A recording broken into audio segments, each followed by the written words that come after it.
Brazil মানে বিশ্বকাপ, বিশ্বকাপ মানে ব্রাজিল।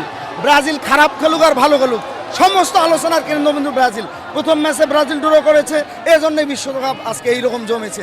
প্রথম ম্যাচে যদি ড্র না করতো, দুর্দান্ত প্রতাপে এগিয়ে থাকতো, তাহলে কিন্তু এইরকম আলোচনা সমালোচনা হতো না, বিশ্বকাপটা মুখ থুবড়ে পড়ে যেত।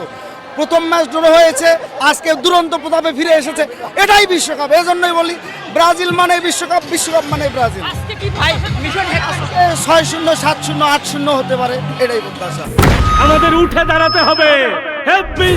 স্পিড সকল অন্যায়ের বিরুদ্ধে রুখে দাঁড়ানোর এনার্জি পার্টনার। ব্রাজিলের তো অন্যতম প্রাণ ভ্রমরা নেইমার। অবশ্যই নেইমারের যারা ভক্ত, আমরা যারা ব্রাজিলের সমর্থক, তারা তো অবশ্যই মিস করব। আমরা বিশ্বাস করি এটাও স্ট্র্যাটেজি। নেইমার মোটামুটি সে সুস্থ হয়েছে, আগামী মাসে হয়তো বা তাকে দেখতে পাবো।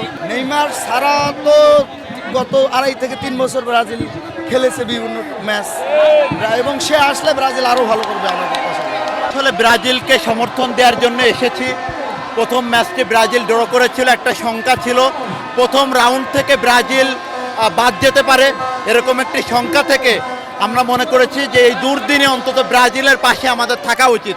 সেই জন্য কিন্তু আজকে সমর্থন দেওয়ার জন্য আমরা এসেছি।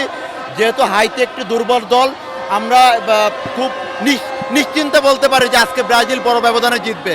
কিন্তু শক্ত বা কঠিন প্রতিপক্ষ হলে ব্রাজিলের অবস্থা কেমন হতে পারে সেটা কিন্তু আমরা মোটামুটি মরক্কোর মতো একটি মোটামুটি মানের দলের বিপক্ষে খেলা দেখে আমরা বুঝতে পেরেছি ব্রাজিল দলের আসলে কী অবস্থা।